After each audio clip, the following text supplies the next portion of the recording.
We could soon learn more about what led to the search of President Trump's Mar-a-Lago home. Here in less than 90 seconds, the latest on the court battle to unseal the document that's likely to hold key details about the DOJ's investigation. Thank you so much for joining us here on your 5 News at noon. Great to have you here. I'm Laura Simon. Let's go ahead and take you for a live look outside in Fort Smith along Rogers Avenue here to give you a better picture of how the afternoon's shaping up. And it truly is a beautiful afternoon to get outside. As you get ready to make your plans for the weekend, let's go ahead and check in with meteorologist Zach Scott for a first look at that forecast. Yeah, you nailed it. I mean, it is beautiful. It could certainly still be hotter and muggier for mid-August, and we've had a nice treat here last few days staying in the River Valley. Look at this shot, too. Love this shot here near Ozark, overlooking the Arkansas River. Again, we've had a lot of blue skies. You saw a few puffy clouds there in Fort Smith. We got a few of those clouds trying to bubble up here in the early afternoon hours across the rest of the River Valley as well. We can see those scatter clouds a little bit more going south of I-40. We got a few scatter clouds in northwestern Arkansas. Temperatures are in the low to mid 80s for everyone. And again, the humidity, not really a factor. It feels a degree or two warmer in some spots, but you don't really even notice that. We are going to notice the muggier conditions coming in tomorrow. The rest of the day's outlook looking good. We're dropping through the 80s, 70s by the evening. Again, not a lot going on, enjoying this nice weather before it gets warmer, even wetter on Sunday. We'll break that down in further details coming up. All right, Zach, we'll see you then. New at noon here. We could be closer to learning more about what led the FBI to search former President Donald Trump's home. A judge has signaled he could unseal portions of the affidavit that could contain details of what prompted the search in the first place. CBS News correspondent Natalie Brandt has the very latest from Washington, D.C. The Department of Justice has less than a week to submit proposed redactions of the affidavit used to authorize the search of former President Trump's Florida home. It explains the scope and breadth of that application, or that investigation, excuse me, and it has a number of confidential informants and witnesses whose ongoing participation may be jeopardized by the disclosure. Deanna Schulman represents one of the many media organizations, including CBS News, which petitioned the court to unseal the document. It is up to the public to determine what is meaningful in this investigation. The Department of Justice argues the affidavit should remain fully sealed to protect the integrity of the ongoing investigation with national security implications. The DOJ investigation is examining the former president's handling of records after he left the White House, which included top secret and classified documents. I think the stakes could not be higher. When the DOJ says this is an open investigation at its earliest stage. Former federal prosecutor Scott Frederickson says that's why he's surprised the Florida judge is willing to unseal even portions of the affidavit. I think we can look forward to discovering a few more tantalizing details and context. For the most part, we're not going to see the core of what we're all very interested in. Newly unsealed court documents indicate possible crimes under investigation could be willful retention of national defense information, concealment or removal of government records, and obstruction of federal investigation. Natalie Brandt, CBS News, the White House. Police in Pennsylvania arrest a man accused of buying and selling stolen body parts. The body parts came from a mortuary connected to the University of Arkansas for Medical Sciences. Police say that Jeremy Pauley told them he was a collector of oddities. They believe he purchased the remains through Facebook Messenger. Police believe the 40-year-old spent around $4,000 on the stolen body parts, which were shipped through the mail. According to UAMS, the person suspected of taking the parts works for a company contracted to handle the donated remains. UAMS releasing a statement to 5 News saying in part they're saddened and appalled by what happened. They also confirmed that person is under investigation by federal authorities for taking donated human remains. You can read much more about this story over on 5newsonline.com. It's been a week now since a rapist escaped from a prison in eastern Arkansas, and the urgent manhunt for Samuel Hartman continues this afternoon.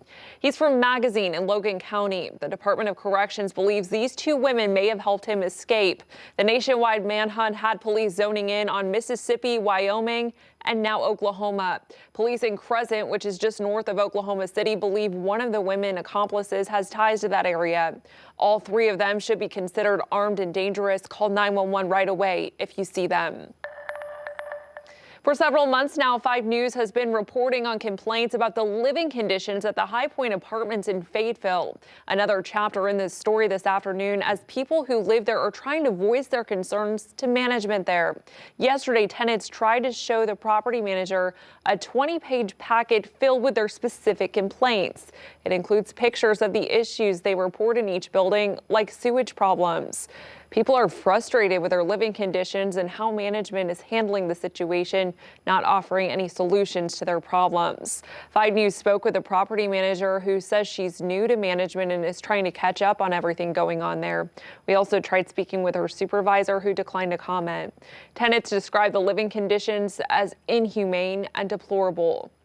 Well, we wanted to do it as soon as possible because the renters here have been dealing with issues for months. Some of them have been years. I mean, there's systemic plumbing problems here. The grounds aren't properly maintained, and people just wanted results, and they wanted to have a chance to confront their property manager. Cook also tells us his group delivered the report to the city of Fayetteville and HUD. They have plans to send it to elected officials as well. 4 firefighters with the Beaver Lake Fire Department are getting laid off because of a budget shortfall. It all comes after the department's board voted to scrap a plan to form a fire protection district. The layoffs are expected to happen in early December. The fire chief has also had his salary reduced. The plan to form a fire protection district would have brought in more revenue, but there was a lack of support from the community and the quorum court. Once the layoffs take effect, only 2 firefighters will be on duty 24/7 along with an EMT. They serve 7,000 people who live there.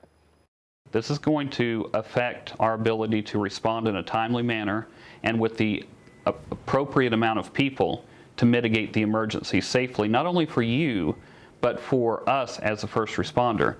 You will still receive a response from the Beaver Lake Fire Department.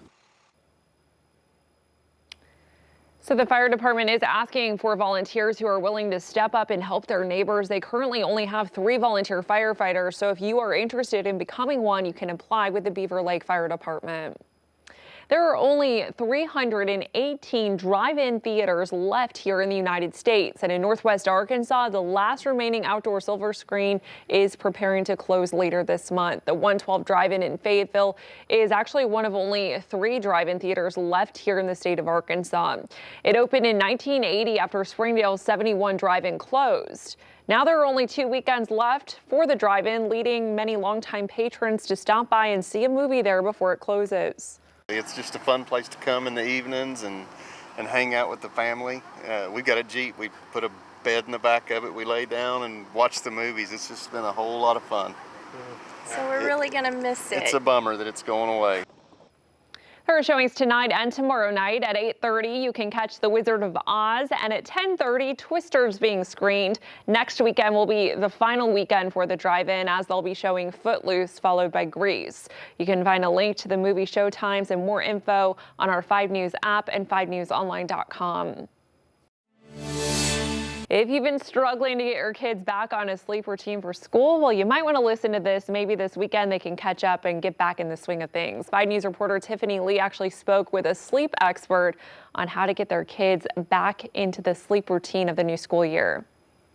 Hey, good morning. So families with kids of all ages are either wrapping up the first week of school or you're soaking up those last few days of summer and you're trying to get ready for the start of next week. Either way, you might be wondering how to get your kids on a back to school sleep schedule ahead of the weekend. So we spoke with an expert to find out. We learned the most important thing to getting on a sleep schedule is to be consistent. This means going to bed around the same time and waking up around the same time every day, even on the weekends. And this isn't just for kids. It's recommended for adults too. Bedtimes are also a great way to keep your kids on track. We know bedtimes can be hard, especially during the summer. So here's some tips to help your kids relax and unwind at night.